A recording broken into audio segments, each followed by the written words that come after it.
Hey everyone. You know Hey. what?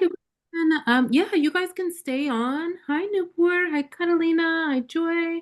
Hi Zoom user. That is. You guys can make yourself seen this time if you'd like. This is going to be really, truly, for the most part, office hours. I'm not coming to like teach a whole sermon or preach a whole sermon. Are you in your new Um, place? I'm in my new place. Hey, Catalina, are you in the car? I feel this in my spirit. I am in my new place. It is very magical. Um, it is, I also do not have internet yet. So I've been working on my hotspot for like 3 weeks.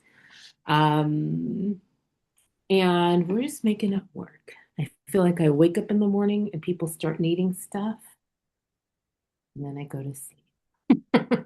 And then I wake up in the morning and people need stuff. Which is why, if you're a person who's been in any of my daily ritual programs, it's why we have to do that. It's why we have to like take that moment, or else I would be literally actually out of my mind right now. So what I want to do today is so thank you for bearing with me. I literally couldn't get internet to start. But we're here. Um, And what I wanted to do today was really make myself available to you. I know some of you, I know Newport, I think you're pretty caught up in the challenge or really close.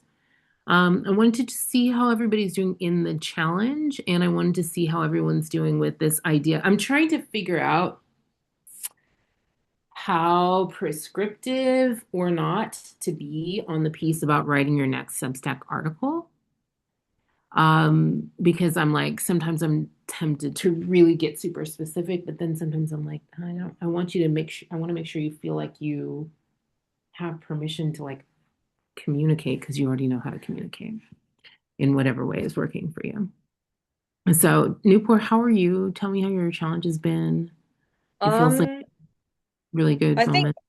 this seems to, I was just thinking about this the other day. This seems to be flowing better for me than the other thing. But then I was thinking about the other thing, the Substack other thing, and like, am I supposed to go back to that? Because I, You I know mean that was just like the launch challenge?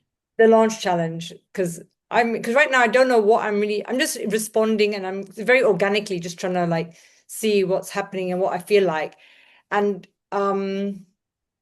I did try the other guy, that three. I don't that style of writing doesn't seem to work for me. I can't think um I don't know. I Hmm. don't think I think when I think like that, I can't think It is feels what I hard. yeah, it That's what becomes really that, hard. yes. And It's I think formulaic. And that's like everybody's, you know what I mean? I find some people sometimes I look back at that stuff even because it's helpful to remember um that there is a known template for like making a good argument or making a case or communicating something technical that like in a non-technical way. Um but like so often you sit down and if you sit down on a Zoom for me, you can tell me a freaking story and you can tell me what you got out of it. So like I don't want to overcomplicate it either, you know what I mean? so. I don't know. I'm just sort of like going with it right now. How is the So I process found of doing your article coming? that okay, I haven't really got I did well, what did I do? I did something and I think I thought I did it kind of not right, but then there's no not right. So then I'm like, all right. Um Basically I've got some thought starters, but they're a bit like strange. Like one of them was the other day, I spoke to this friend of mine and basically she's just telling me like how life has just gotten so hard in London and people are being made redundant and it's really like quite awful. But she's a very positive general person and she just sort of made this comment um a couple of weeks ago and I was just feeling for her, right? So I was just thinking about her and then she made this comment about how she went into a meeting and somebody asked her how would she like describe herself in one word. So she actually asked me then, like what would you say? And then I was just like, I would say vibrant, like basically energy kind of thing. And that's what she said. And then so then my thought started was really, that when you said, why is that important? And I thought it was important because it felt like it was a test of our friendship, that she trusted me enough to ask me. And then, not that Mhm. I'm looking to pass, but like it was a good thing and it was important because it was meaningful. I felt like I contributed something. And then I'm just also mentioning this because I'm trying to understand if I've kind of got the structure right. Then why does it matter? I goes, it mattered because it's not every day somebody's going to ask you that. Like she still, you don't necessarily ask every single person because you're not supposed to. Like, she definitely doesn't care what everybody thinks, Right. right? So then that was important, and I felt there was an exchange of trust and vulnerability, and it made me feel like, Yes. I need to think about something here to be mindful and considerate, but not overthink it because it's not like she's saying spend hours thinking about it. And then I was really happy that she asked me. And then the last part was like, why does that matter? And I go, it matters because I just wrote this down, right? I feel I have value, I have power to give someone something that can be of service, bring them up, build them up, shift their perspective, or confirm it. And you can contribute to someone having a better day or a moment with the power of a considered thought, Yeah. unasked for in an unexpected moment. So gift for the both of us. So I'm just Yeah. like, I don't know, like, I think because that then I'm I think reading. I think okay. So here, can you do this right or wrong? No, not really. Um, if I were, if it was just you and me talking, I would Yeah. urge you to go like get even rawer. Like, is there a raw, keep asking why until you get to something that actually makes people, would make you feel almost a little bit uncomfortable talking about it. Like the things you're saying are true and they are getting progressively deeper, but they are still a little bit safe, right? Like Okay. everybody still would agree with you that it's really like nice to say something nice to cheer up someone's day. So it's not like as raw as I think we're wanting to get in this season. And also, okay, so I heard this woman who teaches storytelling give a really great example the other day. She was like, she has postpartum depression, and her best friend does too, and they don't live in the same city. And so she's like, her friend came to visit her, and she's like, it's like her lifelong friend. She's like, she walked in the door, and we didn't sit down and immediately be like, postpartum depression, what the fuck? She's like, first we talked about her trip, and then we talked about, you know what I mean? And then we like just talked about life and whatever. And like a few hours later, we got into that. And it's helpful for us to almost treat the relationship with our readers in that same way. So I'm kind of telling you two conflicting things, but you can handle it. That, like, one, I think there's a place of connection that we only get to with our readers once we start saying the like kind of uncomfortable thing, right? Yeah. And two, you don't have to do that on your first post, and you don't have to do that on every post. Like, we get to ease into that conversation over time. If I, just knowing you, if I had to point you to where I think there might be something rawer in that interaction with your friend, um, I do think you almost started to get to it when you said the exchange of vulnerability, The right? last thing I wrote there, just in case, just to say this is as raw as it got. So I go, I can have and maintain friendships and connections despite physical distance and time difference. I think that's something that matters to me because I feel Yes, very removed from my life that that was. that. So it's the whole of what you're saying, not just that I can do this even with distance. That's for sure Yeah. something about like I can have this kind of relationship. But then Yeah. even I feel kind of removed from my formal life. I feel distant. It's, you know what I mean? That raw bit, the reason that is the piece I'm pushing you to is that that's the thing that people feel and nobody's saying. Yeah. People feel that and no one's saying. Everybody I know in one off little conversations is talking about like loneliness or feeling isolated or how we connect with each other or like who their relationships, who, you know what I mean, like deep relationships, especially once you've moved away from your where you grew up, right? Yeah. Many people who are Substack readers are in that situation. So I think that starts to get at like the depth of it is like, wow, like it can seem or be really difficult to create these deep, mutually vulnerable um, relationships, and you did, and you can do it, and you have done it. And this is a little moment of like evidence that you've done it. You know what I mean? Yeah. Um, that I think is very resonant. So then this becomes like something to create an article around, and then later you take bits to put into a note, right? Because Yeah, you can't, yeah, because then I thought that, okay, I guess if I look at it that actually, way, it can go both ways. You can take a bit from what you already have now and make that a note. You could take two sentences that you wrote today, or two sentences that we just talked about. A friend asked, da, da, da, da, da, blah. And I realized, wow, like I'm able to have this like really deep, mutually vulnerable relationship, even though I feel, somewhat removed from where I grew up or whatever. Like you could, that points could be a note now, and then you can ladder that into a full post, and then you can pull bits out. You know what I mean? It can go either or both ways. Hmm. But I love that. And I think I've been really like thinking a lot about us telling stories. Like, as you guys know, like I have 192 book projects, business projects, blah, blah, blahs all the time. And like, I was talking with Britta. Some of you remember Britta was a coach in Empires, and she's one of my good friends. I was talking to her a couple weeks ago, and she was like, honestly, Tara, like from the outside looking in, you could do nothing but tell stories about your life with London, and like we would all read that. We would all read that. We would all like we're all interested in that. With kids, with people who have kids are interested, people who don't have kids are interested, people who, of every age are interested. And so I've really been thinking about that these little individual moments from our lives, like the little tiniest things, um, if you're willing to get raw about what's the emotion that's at the center of them or under them, can be so resonant to people.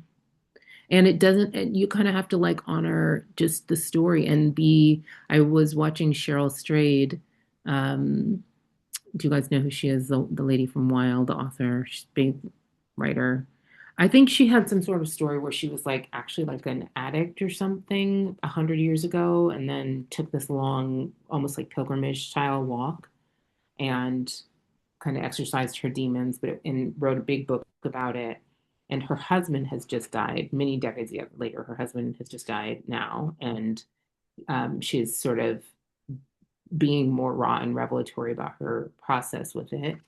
Um, but yeah, I was watching a video of her teaching about storytelling, and she was just like, if you believe in the power of story, you have to first believe in the power of your story. Whatever your story is, it doesn't have to have been dramatic. It can be the littlest, tiniest, everyday things.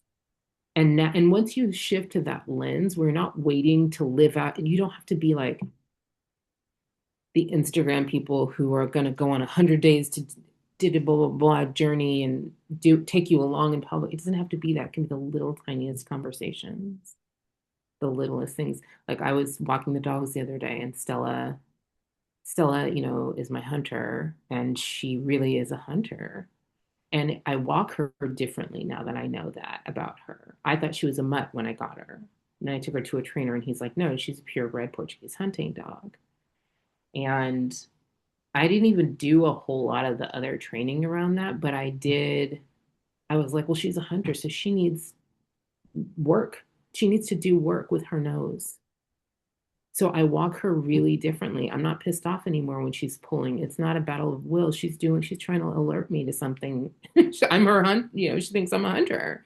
She's trying to pull me to get me to go. She's doing what she was designed to do, you know, and I do give her nose games all the time. Like I like find these mats with all these little prongs in them, and I like put the littlest drops of peanut butter all over them, and she can spend an hour doing that and wear herself out. You could walk her for 6 hours and she wouldn't wear out. But it's like it's that to me is exactly how I teach us with neuro iconic brains to deal with our brains. Give our brains the right job. Stop trying to force a hunting dog to be a pug. That's never going to work. She's never going to be a lap dog. That's not what she was designed to do, right? So you can see these little tiniest stories.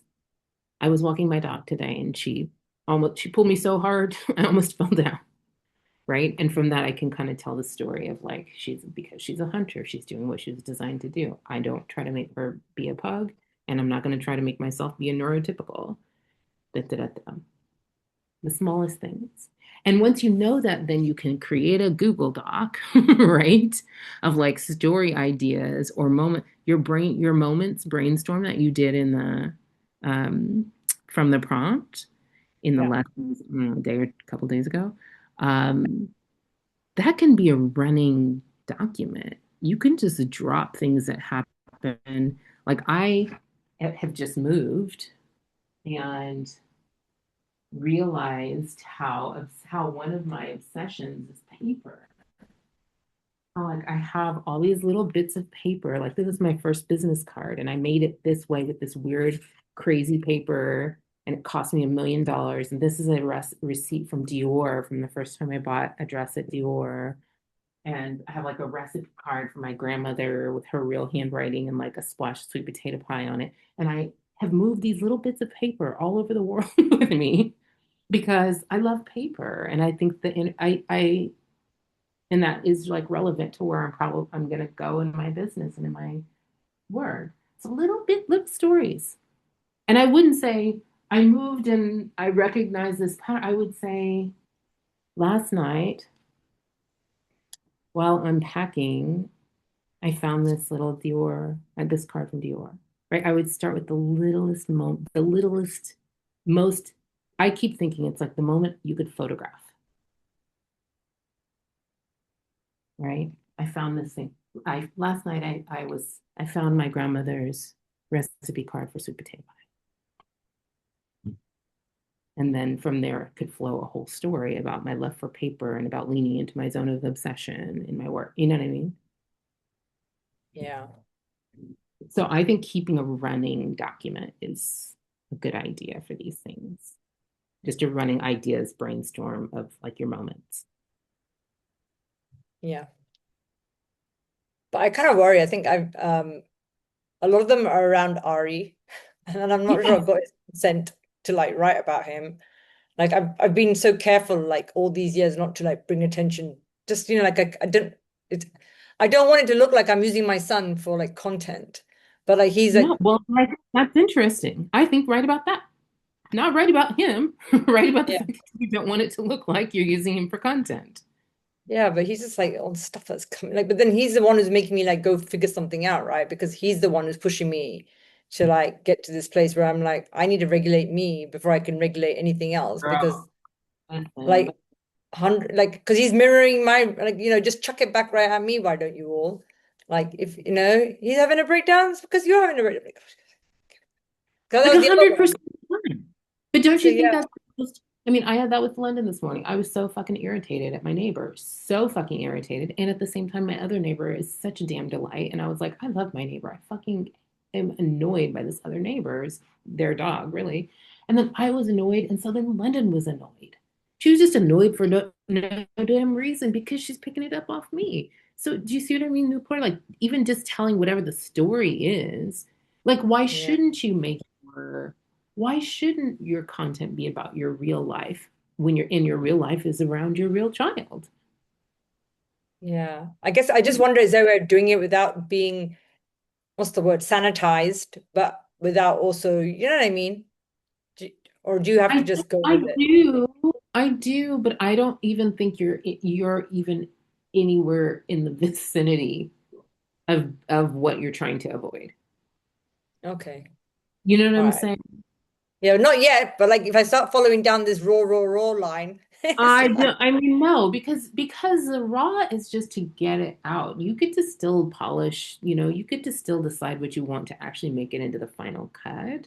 But you start sanitizing before you even like get it going. That's how everything ends up just like beige and kind of yeah, boring. major boring. You know what I mean? And like imagine like the difference between just truly imagine the difference between I had this conversation with my friend and it made me realize that I can say a nice thing and make somebody feel better. Versus like, I had this conversation with my friend and it made me like, kind of like congratulate, like happy with myself that despite feeling disconnected and feeling isolated and feeling kind of like remote from where I grew up or wherever my town of origin, I still like have these deep relationships and that abides across time and across space. Like that's a really different article. Mm. And the second one is like honestly way more interesting. You know what I mean? Way more, it's not just interesting, it's more relevant to people's real lives. And when you think I know you read, so like I'm fascinated with how even with me, like leaning into this like idea of a writing first life, how little permission I've given myself to do what every writer I ever have read or wanted to read does. Right? Like we've talked before about how we all want to be so original with our content. But literally none of the books that you have ever read were that original. People are inspired by the other things they've read. Everyone else, all books are autobiographical. So people are writing stories about their children, their parents, their lives, their experience. There's nothing like, what else is there to write about? Right. Yeah. So I think there's a way in which we have to I think there's a way in which the writing is beneficial because it's like giving us permission to fully inhabit our lives and possess it as the material for like what we do. But just like your experience with sleep, and I want to talk to you about that because I think there's just like really a need for that content right now. Um, you weren't just academically interested in sleep. You didn't No. go get a degree in sleep. You get interested in sleep because you're not getting good sleep, right? And then you go down a journey of like improving the quality of your sleep, and it's so game changing. Like that's how you even. That's why. That's why we're even talking about this. You know what I mean? Yeah. Like, don't want to sanitize all the personal out of it, or it just is like, what is it then? No, so you're right. No, so I guess that's where I'm at now. I'm trying to, because of this challenge, the way you wrote it, is it just get more raw. Like, why does it matter? So it's like I don't mind talking about me, and I don't mind. It's just like when I realize there's other people in me, I just think, ooh. But then I guess there's just a way of doing it that is not like beige, as boring as as that would be, and like just having to get like you said, commit to it, right? And it's like, okay. And it's so funny. I'm like, I never thought I'd be writing and like my husband doesn't even know what I'm doing. He's like, how's it all going? I'm like, oh yeah, it's kind of like I'm doing the other thing, the PQ thing. So that's actually happening.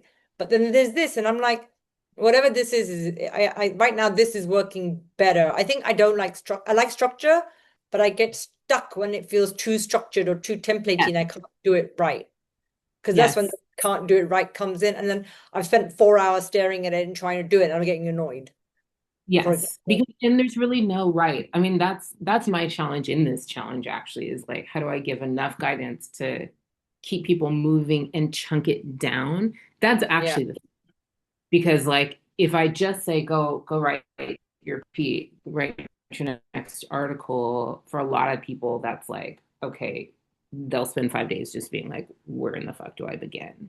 Right. So I'm like yeah, trying to give it like show model how tiny the first bite can be. Just think about list 5 moments. That's it. You know what I mean? Like take one that feels cool and like ask yourself why 3 times.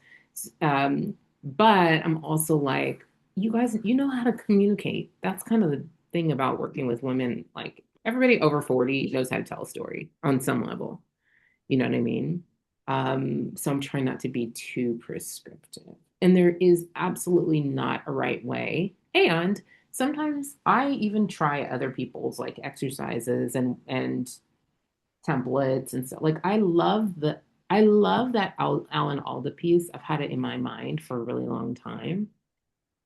Um, I love it because I know where he comes from. I think if it was just anybody talking about like this kind of communication, I would be like, okay, it's like A rule of three, great. Um, but we know Alan Alda like from MASH. Like he's an actor. He's like a real actor. He's a real entertainer. You know what I mean? And so like I am fascinated. I think I'm more fascinated with his forays into communications because I know where he comes from, and I think bringing that like very popular entertainment slant into like more scientific or technical or like beneficial or even like public health, public well-being oriented communications Yeah. is really fascinating. And because we are sometimes out here when we tell a story, I think it's helpful occasionally to rein it back in and tether it to like make 3 points. What are my 3 points? What are Yeah. my my 3 points? Are any of them hard to grasp? If so, what are the three metaphors I could use to make that point? Just those little, you know what I mean? That is helpful to me as I'm writing kind of like wild things. And it's a helpful guardrail, honestly, because for me, I have 29 points of everything. So what are my three? If I get three, what are those three going to be? And then, I mean, I read a lot about like rhetoric and um I don't even about like just essay architecture. There is a good substack called Essay Architecture.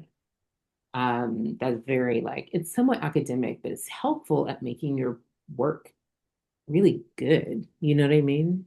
Just really like thought provoking and like maybe even shifting people's ideas. I notice that when I do pieces with a little more structure like that, I tend to get when I mix my very radical hot takes on the universe with really like kind of systematic, like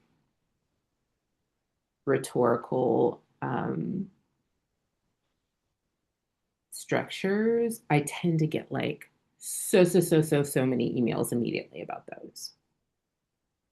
Um, that really, and it's helpful, I think, if you're, especially if you're not someone who like identifies as like a writer, it can be helpful to have someone that's like, okay, just think about three. What are your 3 points?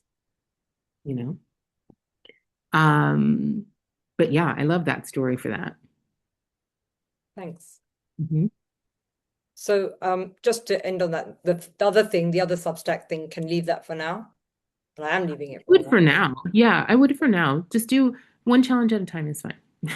Yeah. I mean, like, but that, I guess the idea is almost like do this so that I can get to that, I suppose. Yeah, I mean that's kind of how I ended up creating it. Like I saw a couple people fly through the launch challenge, but most people did not. And so I was like, I want us to make sure sometimes like when I come onto a new platform, I do unconsciously tend to really like play on it for a little while first. You know what I mean? And just um and I don't think I had articulated that to myself before this, but this challenge was definitely a response to feeling like people on the launch challenge, it was like a lot still. There was something that was still hard for people to like actually get in and post stuff. So I was like, that, but that's not how I started. I started just playing around with it, doing these burner, you know what I mean? Posting notes that like didn't even really honestly matter. Like truly. um, trying to do one of each content type just to like, there's something different once you've done it once. Once you've done it even once, you're not as Yeah. intimidated by it. You know what I mean? So that's why in this one, we're not doing a whole, it has to be a pillar post and it has to be organized like this and you have to convey this and it's honestly almost like a burner post. Just, we're going to use the opportunity of doing it to give you a little instruction in like the craft of writing. But it's still kind of intended to be a burner post because I think some of us need that. Yeah. Well, it was good to see you. Yeah, good to see you too. And Looking we're good. coming back into the world, right? Like this was August. It was great. I moved. I got a bunch of stuff happening. I'm probably going to do these a lot more frequently now. Um, Yeah. somewhere. So I will let y'all know exactly where I'm going to be doing these various things for you. But we'll be doing that. And for sure, I'm like very, very committed to doing the new moon and full moon rituals on Yeah, Substack. 'cause I missed the last one because I didn't know whether, but I did it myself. And It then was, I saw, but then it yes. makes sense because obviously what's happening with your house. I mean, I literally didn't have internet. So I was like, I'm not going to advertise this because I mean, I had moved in like 3 years. I was like, I'm not going to advertise this because I don't know if the internet will actually work for me to do it. But it was very good. Watch the replay if you haven't. I did. It Um, was good. but yeah, that I'm like very committed to doing because I just think it's beneficial for all of us to do. And I'm happy to hold the space for us to do it. Okay, that's it. Thanks, Tara. All right. Catalina, Joy. How you on? Hmm. Hi, darling. Good, good Hi. morning. Pardon me. Said hi, darling. Hi, darling, to both of you. Uh, Well, let's take one at a time. Catalina's driving, so Joy, how are you? okay. Thanks, Catalina. I saw you were driving. I appreciate our clash. I won't call it a clash. Um, well, as you're talking, I'm taking notes, trying to think of the deep. There's so much. I'm not trying to think of the deep. I'm allowing it to flow. Mhm. And while you were talking about writing about one's kids, it was really hitting me because my kids are 27 and 31 years old, and I'm definitely I'm living vicariously through both of them with Hmm. different extremes. Hmm. Because they're still my kids, right? Um, and one is holed up in a little bedroom trying to find her way, Yeah. and the other You're is how old again? You said 27 and 27 and 31. yeah, still very young. Um, yeah. And um, not going into detail, but the 31-year-old is so visible on a state, national, and now international level. Um, and I'm trying to figure out how to be supportive. What parts of the ride do I want to jump on? Like they're going to Germany next week with an entourage to receive a frickin' peace prize for fighting Nazism. Yeah, like literally though. Yeah, and I wanted to go, but then they were concerned about bringing a mom to the places they're going to go because they're going to Amsterdam. Excuse me, after their award. I just wanted to be in on the award part, Word but part. Yeah. um that I also have two young Labradors, and uh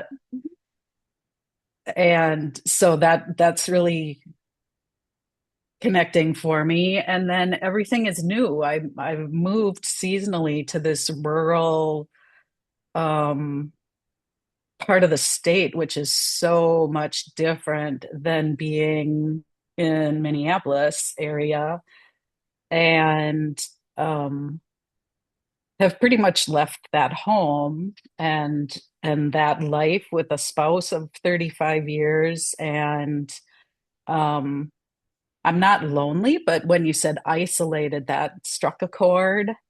And I'm also in a place where the generations did all the activity and took care of the responsibilities, and now they're all mine. Like, um, I mean that every everything you've said so far is should be a something.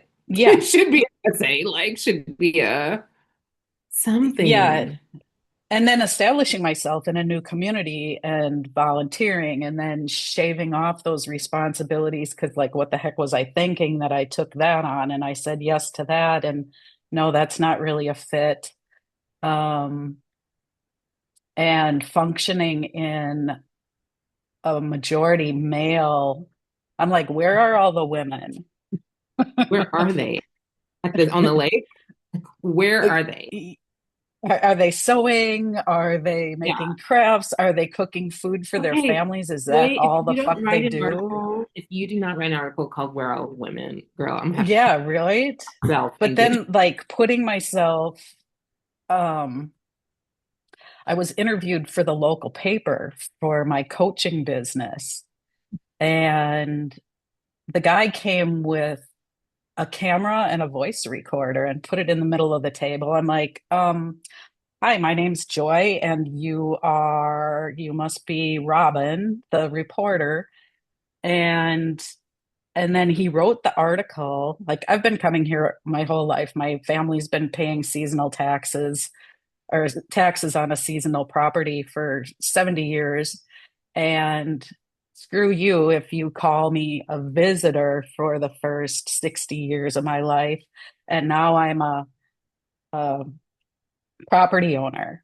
And I could read between the lines of, she's not from here and she was a tourist and now she's a liberated woman doing coaching and has this own business. And he couldn't figure it out. He's like, you don't have a office or a brick and mortar location, like we're meeting in a coffee shop. I was like, yeah, It's you don't. 2026. You're like, what? Right? You don't have an address, you don't have a phone number, you're giving me your email. Yes. That's how this works. Like, ain't nobody I gonna know where I live. I think of that. I think every like literally you have just described like five different articles to me. Yeah. And Joy, I cannot.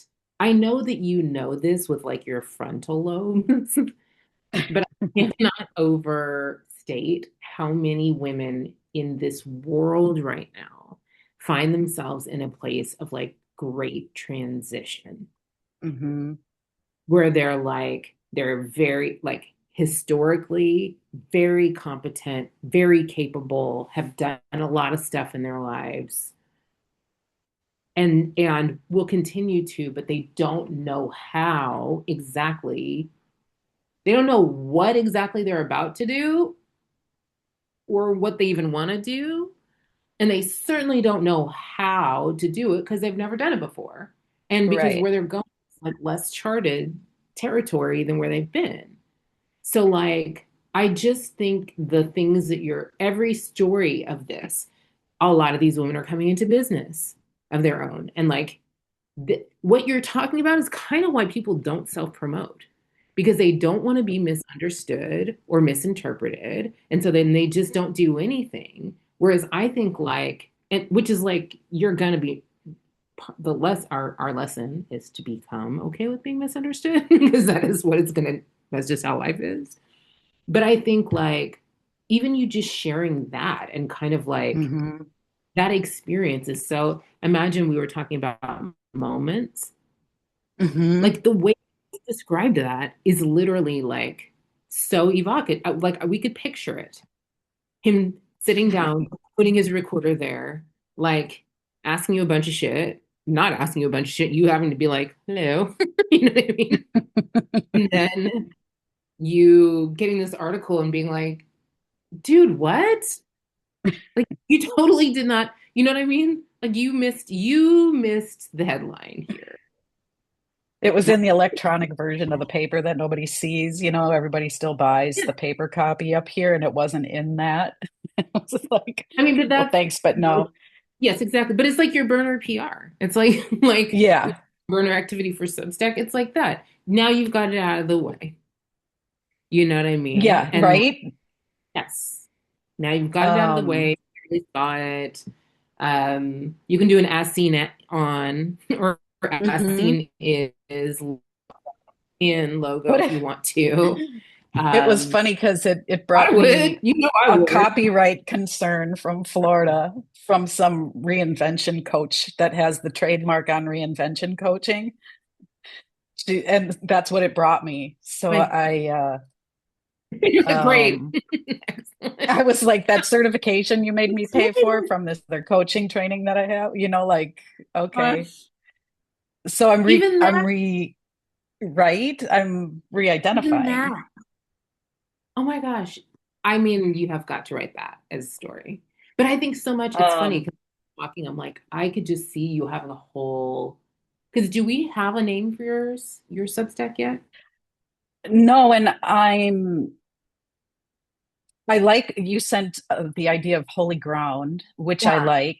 And when we're talking about categories, that's like one category. I'm managing this 6 acres of forest and 1,000 feet of lakeshore, and I'm on this short seasonal Mhm. schedule where everything's compacted into basically 3 to 4 months. And I'm interacting with the men contractors and the locals who don't show up or bring their kids and leave trash on the job that they're, doing, or just all these things. And then like navigating through those moments Okay. and those aspects of sensitivity, like how do I make this end right? Because um I have a structural issue and a $2,000 job done wrong. And how do I get it done right without pissing them off and turning it into a retaliation? Listen, I mean, what about uncharted territory Ooh. as like the name of your Substack? And then holy ground as a category. Yeah. The other thing that was coming, I want to add this because it was going to be the name of my book was Sandwiched. And then climbing out of the sandwich or I think that's like I like it and I think it's done. I think like people, it's not as yeah. differentiated. Like you have a very unique fact pattern that I just think is fascinating to people. Like I think so many women I know like even are asking me about like building real estate portfolios and like that like property ownership and land ownership is becoming a thing for people and Hmm. this like stewardship stuff like I deal with this all the time like this issue with this guy's dog, you know what I'm saying, like Yeah. this is I have to figure out where my boundaries are and how I'm going to communicate about it and where I'm like nope and somebody gets upset about it and it's emotional and I'm like yeah, there's all these things and deep resolution energy and I bring my spiritual practices to it and I also bring my lawyer to it. You know what I'm saying? And I Yeah. think If I do that, I will like having a lawyer would have to be on the secret down low. yeah. And I'm familiar with that structure in the community. Um, But it's not the first thing, just your like the nuances with which you have to think these things through while also living in this property where like you actually have to, it's freezing. Like it has to yeah, be yeah, ice is coming. yeah, Um, yeah.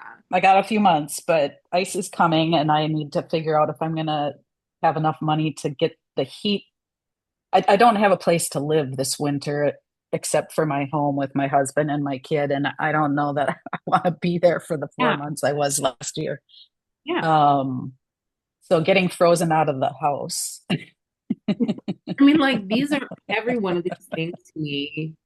It's like literally interesting, like the facts of it are interesting, but it's also so figuratively relevant to so many women, I think. I mean, just even like last week, we saw this crazy, jobs data about there were 165,000 jobs lost in the United States. 100% Mm, of them were women. 100% of them were women. How? Like what? yeah. So imagine Um, that's 165,000 people who are out here like not without a plan. This is uncharted territory, right? yeah, For these women working their whole lives. They don't know what's next.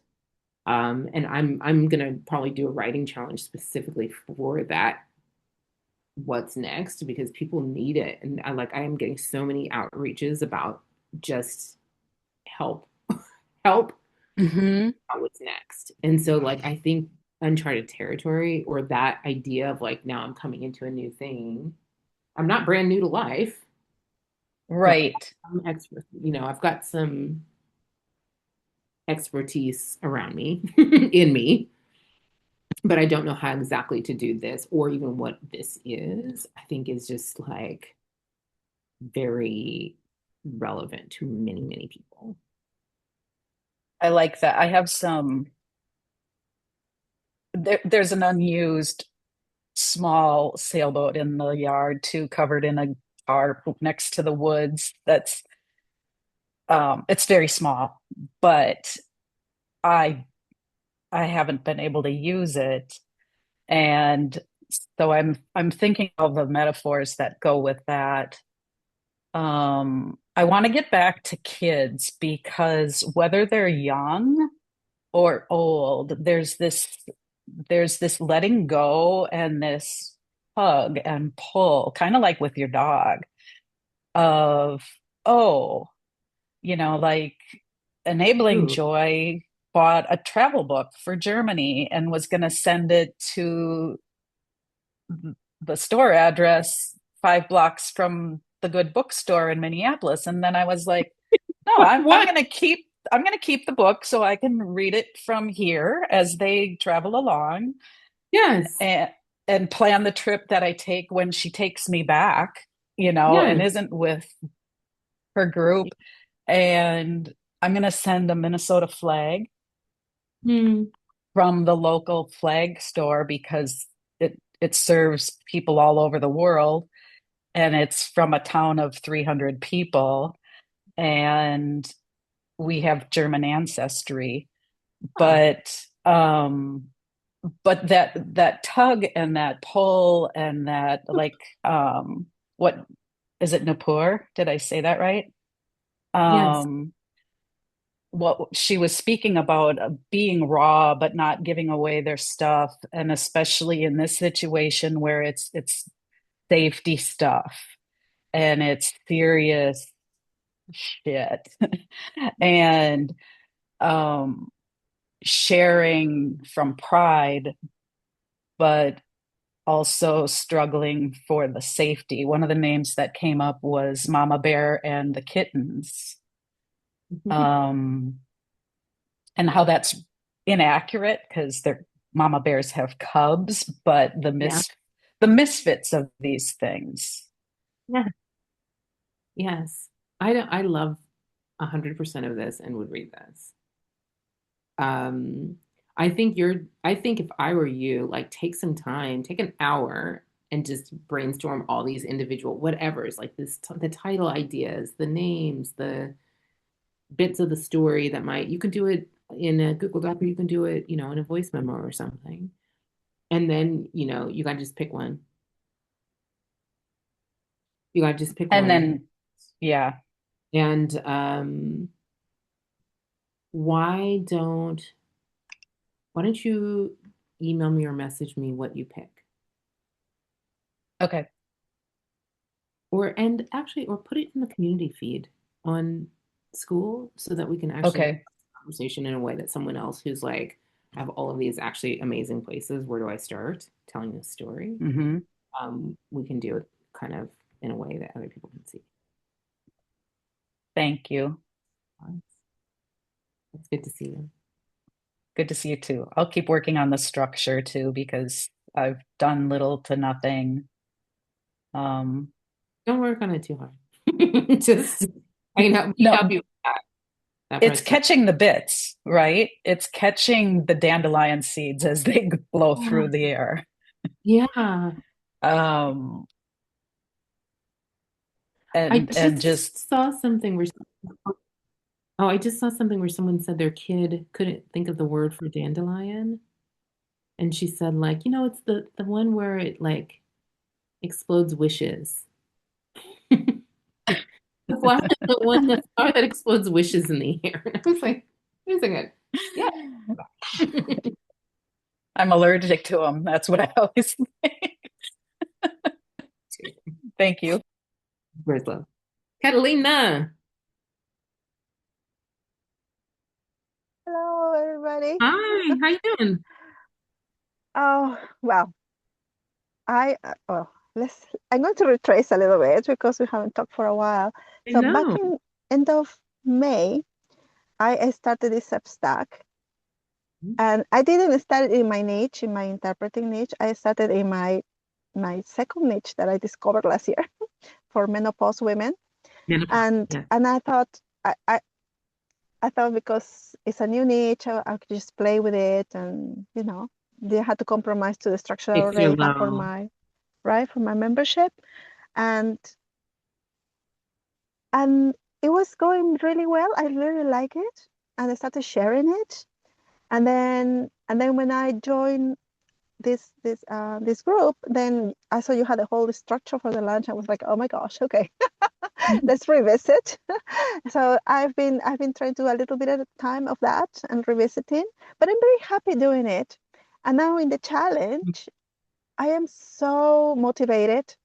And I've been writing articles already, but I know that, like, for example, when I do my brain dump,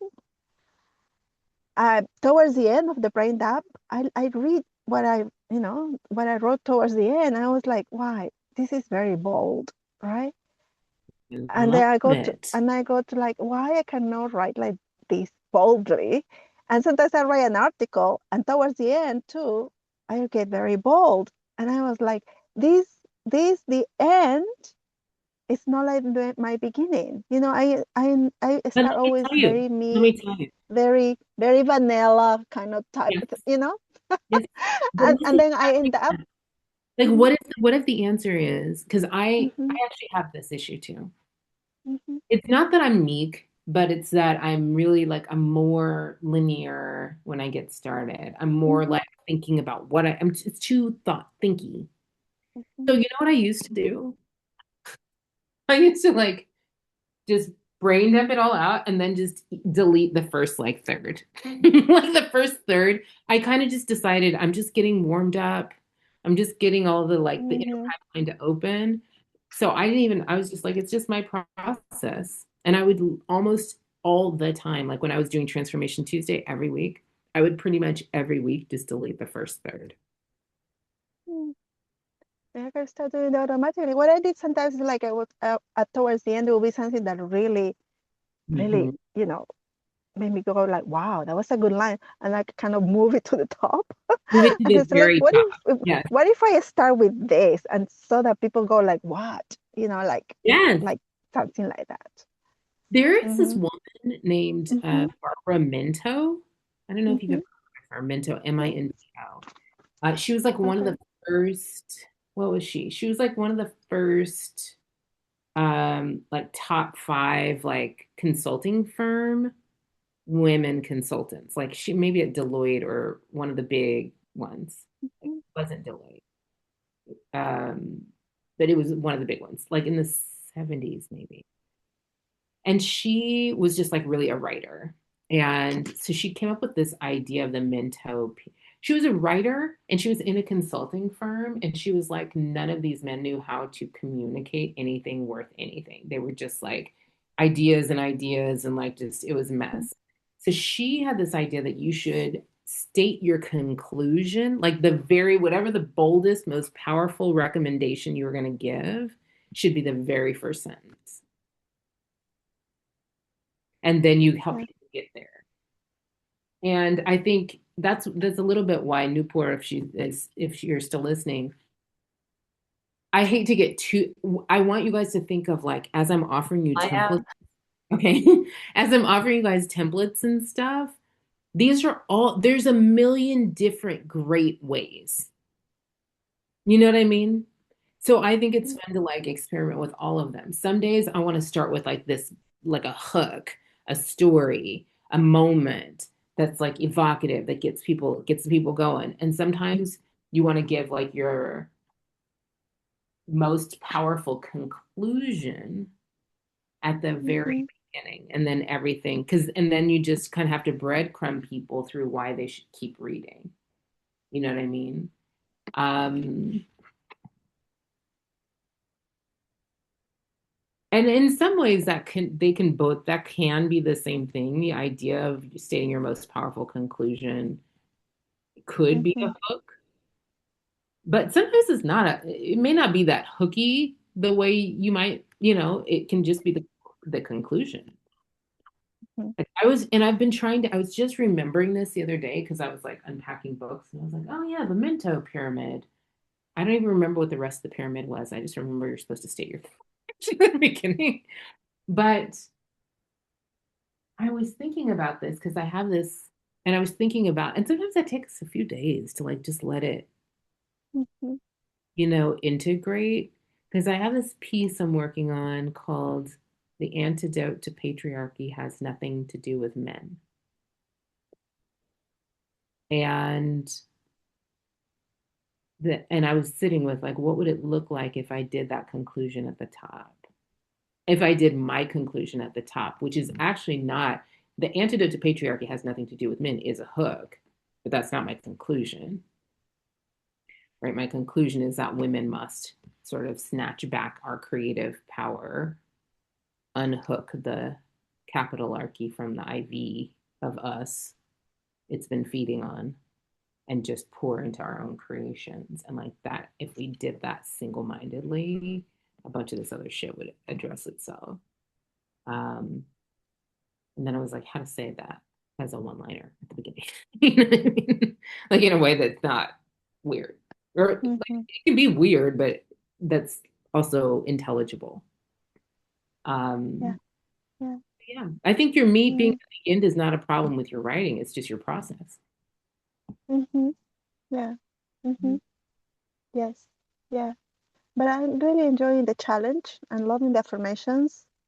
They do Absolutely, change right? something in your chemistry. They do change things.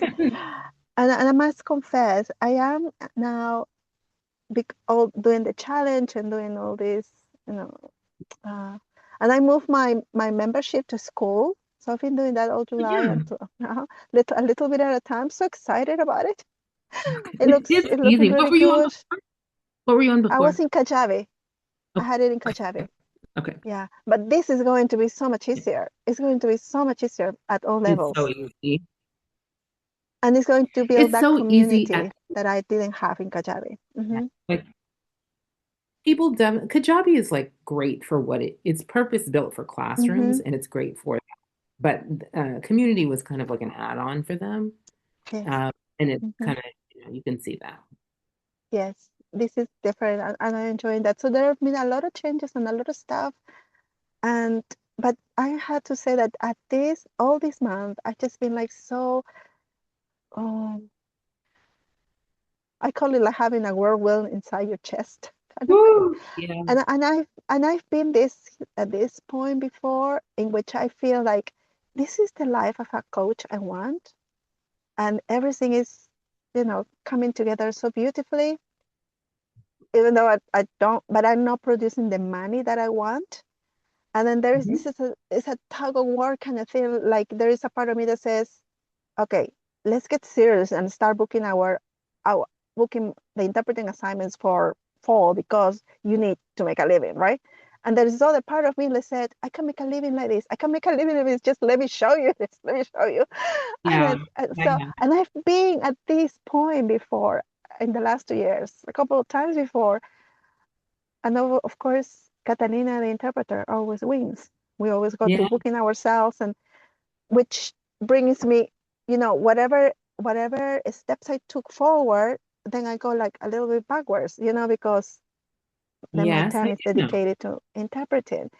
So, and the other day I was writing, and there are so many of the affirmations that said, like basically saying, I can make a living writing, right? I can make a living doing this. And it feels so good and it's so true. But then at the same time, it feels so so like that, like like a little storm inside, Yeah. you know. It's you on the brink. It's you standing Mhm. on the threshold, on this brink. And um, I think one piece, I think I shared that I was reading this book, 10x is great, it is easier than 2x. Um, and this book was so annoying and compelling to me at the same time. It's like it's so very business bro, very like, Mhm. and it's very repetitive, which I found to be super annoying. But I also was like, I appreciated the examples they were giving, and something kept telling me to just keep reading, just keep reading, just keep reading, just keep reading. So I just kept reading, and as I did, I felt like there were specific examples and specific like ways that they restated the same thing that landed really differently for me. All right, that are relevant to your situation right now. Because so for me, I'm like from the beginning, I'm not defining like if 10x is easier than 2x, they do mean 10x revenue, 10x income, but they also mean like Mhm. 10x anything in your life. 10x joy, 10x fitness, 10x love, 10x connectedness is actually easier to get to than 2x because doubling where you're at right now, you can kind of figure out how to do that by, for example, booking more interpreting sessions, right? There's no way you can get to 10x of where you're at doing that. You have to do something very different, right? Something has to be different than what you're doing. You don't have 10x the hours in the day to interpret. Mhm. So that's kind of one premise. The second premise for me was that we've talked many times over the years about the idea of like what got you here won't get you there. But something in this book said, what got you here will keep you here. And that actually felt really different to me. Even though, like, logically, it's not necessarily different. But for me, that looked like this, Catalina. I can keep coming up with online programs for different things. I can keep doing that. And I'm probably going to keep being in the universe of the results that I've been getting. Which, if that's fine, then that's fine.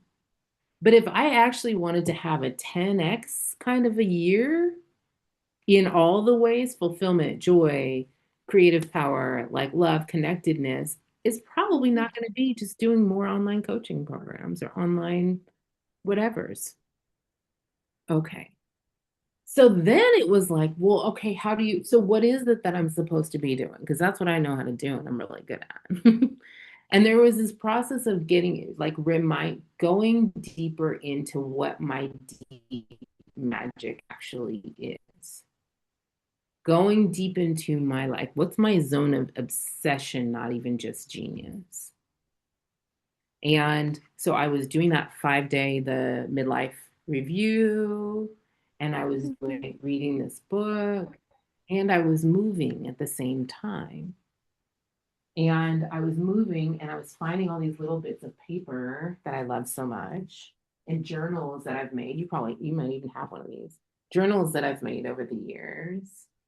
I didn't even realize how many things I had made over the years. This one's like leather, um, books and journals that I've made. And I was like, this is my first book, by the way. It was about real estate. And like, this is a normal book. But no, I had to go out and make a full color photographic. I mean, I paid every cent to make this book myself. Look at the size difference. Like, I had this moment of being like, what if, I mean, I have so many frameworks that would be great. Like when I think about, I love writing prompts. I love writing prompts. I love making challenges. I love guiding people through the thing. I'd really love it if I could choose the paper they wrote on. Why do I not make guided journals for a living? Why do I? And I was like, oh, maybe that's my 10x. Maybe that's my 10x. Integrated with the online, with the challenge, with the whatever, but maybe that's my 10x. Because my zone of obsession is like all this freaking paper that I send all over the world. Right. And I love the paper because I do think it has an energy to it if it's the right paper. So you can see where I was like, I was going to just launch some more, the self-centered business school and dial that up and do some other stuff. I'm like, but what if it's not that at all? What I actually did was say, listen, I don't think I'm going to do anything that I know somebody who's doing way better than I can do it.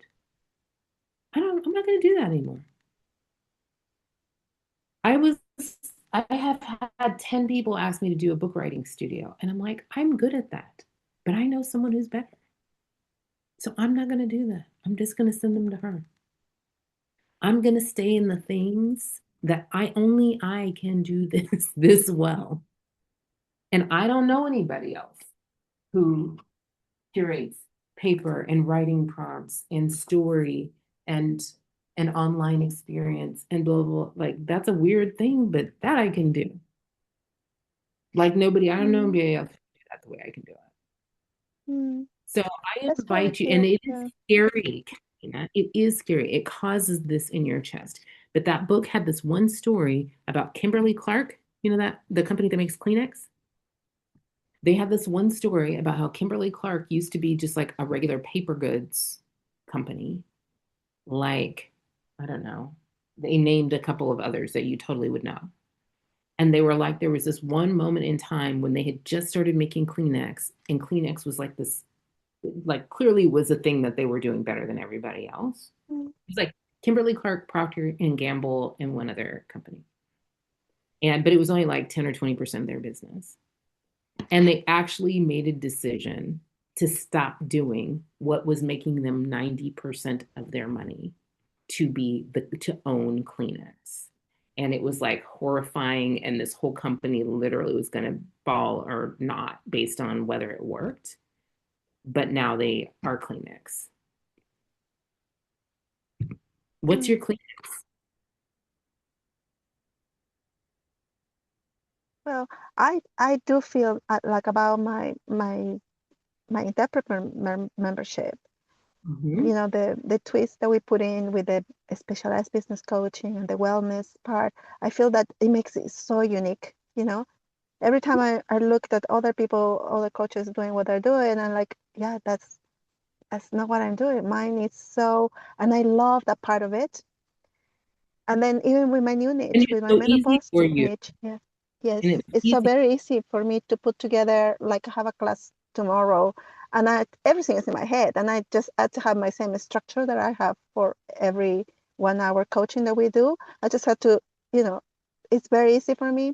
My menopause niche is so easy for me, and then I had this, this take on it that is so unique that I don't see anybody writing about the things that I know that I want to write about.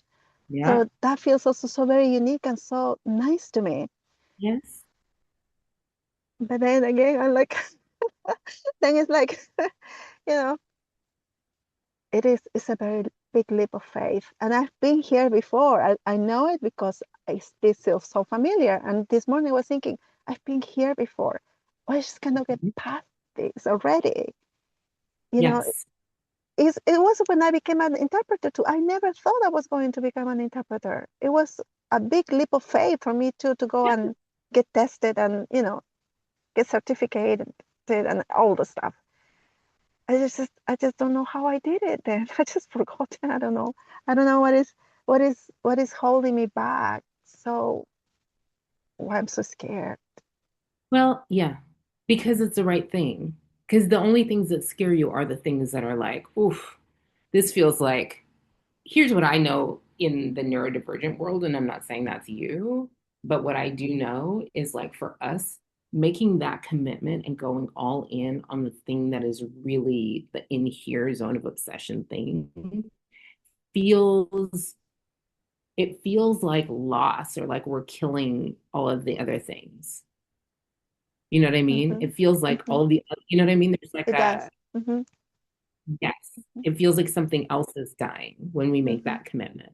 And Mm-hmm. so that's the thing that I appreciated about this 10X book is they're basically like, no, you are gonna have to kill 80% of what you're good at. Like it's just flat out. It's the only way. The only way the 20% that you're obsessed with and that you're a genius at and that is easy for you and whatever, the only way that gets to become the thing is if you stop doing the other stuff. You know what I mean? And so like you can't fill your, and sure, there's like logistics involved with that, right? Because like you do need to pay bills. I actually, let's, if you want to talk like one-on-one, we can talk one-on-one and put a plan in place for you. Let's just put a plan in place. So it's not, because the other thing is it does feel really overwhelming when I'm like, okay, stop doing 80% of what you're doing. You're like, oh my God. Like, what? And I mean, I have been saying this to myself basically all year. And all year I've been like, oh, right, but I could do a book studio. Right. But I could do, and I could like just, take Substack Studio to here. And then I could do, and then I could add 5 other Substacks. And I'm like, what if I don't do any of that? What if I literally stop doing all of that, create some guided journals, create a challenge, one challenge around creatress for these same women that all of us are talking to, right? Women who are like grown and also facing transitions and don't really know what to do next. But I think are like here to be the artists, here to create the new things. What if I just do that and figure it out? And right now, that's kind of where I'm at. Is like you got to make a commitment to do something really different if you want to get something really different. You know what I mean? And as long as I kept circling around the same, it was really like more of the same with just a different lens. It was basically like all business coaching when actually like I'm really more the whole, I'm about you're creating your life, you creating yourself. You know what I mean? In this guided way through in writing. And then yeah, come for 2 weeks and like into Portugal. You know what I mean? Like I love that. So I'm happy to talk with you to like get it, because I do think there's a place of like, for me, I just was spinning in the same things, calling it different for a really long time. And it was really helpful for me to like actually Britta and like a couple prompts I used in this book all at the same time and my midlife review all at the same time were like, oh, I just keep doing the same thing over and over again. And you know what? Blessing and curse, they kind of work all the time. Like I don't really launch almost anything that doesn't work. Right? So, but is it 10x? No.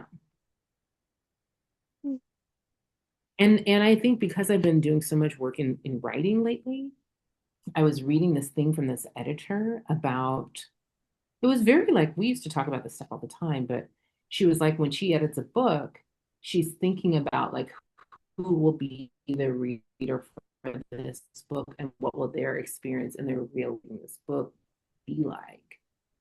And I was thinking that I thought that was really a helpful callback, and you might find it beneficial too, because it becomes not, because the reason the interpreter thing, like go book interpreting, comes up for you, it's the Hydra, right? It is the Hydra, the capital R. It's always going to be like the survival message to try to pull you back into that, like the cog kind of thing. Whereas that was really useful for me to think about, like, wait a second,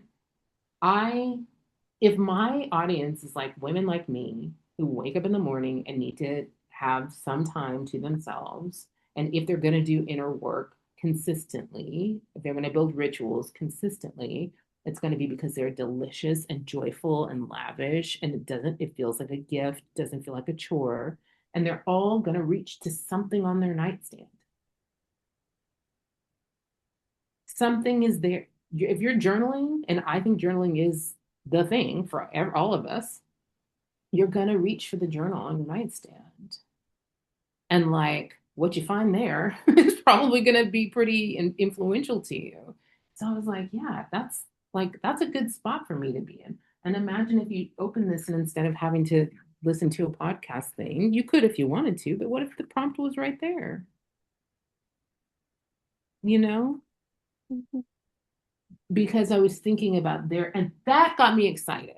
Because then I was like, oh, okay, wait, this isn't even about business or what the offer is as much. This is about how do the real people I really care about experience what I create? How will they really use it? You know what I mean? And that was just way more energizing to me than thinking about how many people I can get into a digital program or blah, blah, blah, blah, you know, or even like the problem solution of it. Yeah, I mean, journaling solves a lot of problems, but like there's no thing that says that good paper solves a problem versus cheap paper. I just like it. And I just want y'all to experience it. You know what I mean? It's not even a problem. It's just like beautiful. I want me some good paper. I'm in. You know what I'm saying? Like, I mean, I was at the store talking to this guy and I was just like, no, the Clairefontaine notebook. I found this man and he like knew about this Luke term German notebook that I like. And I was like, wait, do you know the Clairefontaine notebooks? Do you know the Faber-Castell XB pen? That particular match, the Faber-Castell XB and on the Clairefontaine paper is like literally no other. And he was like, who are you? You're like really intense about this. But it feels different. Your pen moves really fast. If your thoughts are moving really fast, your pen moves really fast on that combination, but it's lavish, it's leisure, it's soft on your hand. It's you don't have to, crinkle your hand really tight for like a thin pin. It's like I obsess about this shit. That's why I pay all of my monies to get journals shipped here from Germany. It's coming. I actually just like found this woman who knows all the manufacturers, like literally has seen the printing presses, can help me pick which one will get the right papers, all of it. Because yeah, but there's something like that for you. And you may already know it might be your interpreter circle. That is a vibe. That program is good. You know what I mean? And so it could be that, it could be both.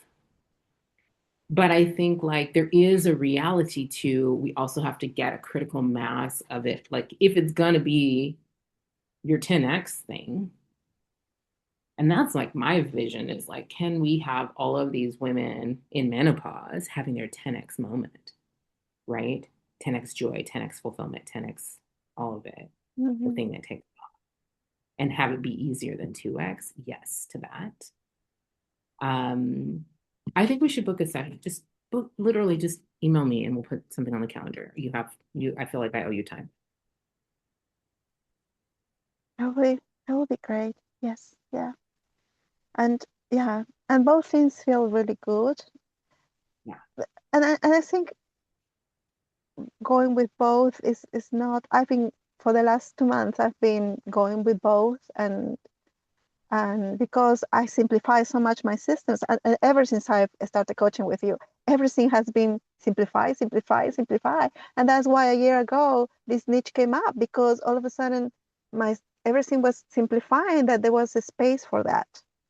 Yes. Otherwise it would have never been able to even to pick the light of the day, because I had so much in my stuff. Everything, all my systems were so complicated and everything was so, you know, Yeah. but the more we simplify, and you were always pushing that direction, like do the less and do the less, is because You left. that came up. Yeah, yes, that's been my learning lesson with you. Honestly, nobody, no ever coach I had before put me in that simplified mode, and being able to do a lot still, but Yes. simplifying. Yes. Yes.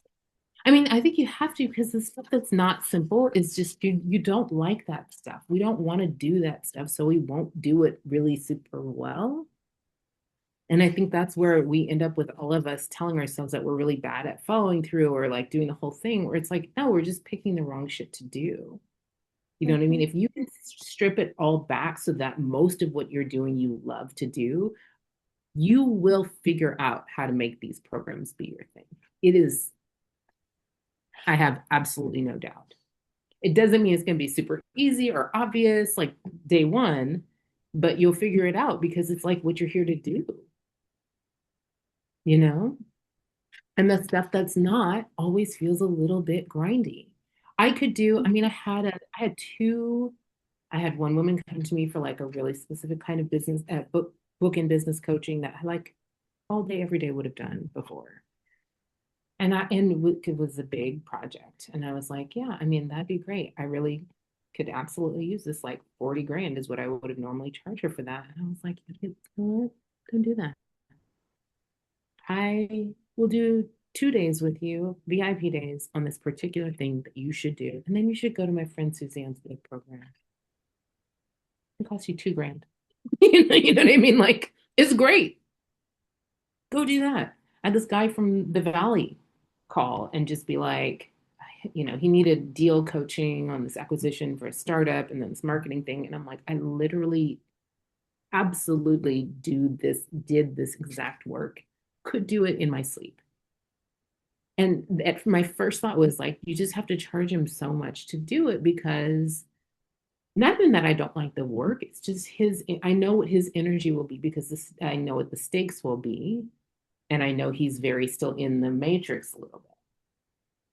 So he cares a lot about what other people think. I've already given him the best advice I can give him for free on the initial call, but he's not going to follow it because it's contrarian and Mm. scary to just do the right thing for yourself. Mm. You know what I mean? Mm. And I'm like, Yeah. don't do it. Don't take that. Don't do that.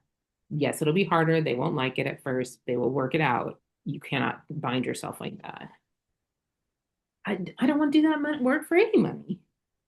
Because if I'm doing that, then I come home and I'm exhausted and I got to recalibrate my nervous system and I got to, you know what I mean? And like, I have to manage his nervous system, which is why he would really be hiring me. And then do I have time to obsess about paper? Probably not. And then we end up 6 months from now and there's no journal. And that would piss me off at this stage. Like, I don't feel like life is short for us, you guys. We're going to live like as long as we want to. It's just truth. But I don't think we need to be wasting months and years on this bullshit, on like doing the things that we know are just Mhm. the things we do because we know how to do them and they're fine. Is there a period where you may need to phase some things out while you're phasing some things in? Maybe. But like, let's make sure the phase in is really like a priority. You know what I'm saying? Yes, Joy. Yes. Mhm. Okay, I love y'all. I have to go get London from camp. Thank you, Tara. Bye. Thank you. Great Yeah, call. so good. Good to see Thank you all. you.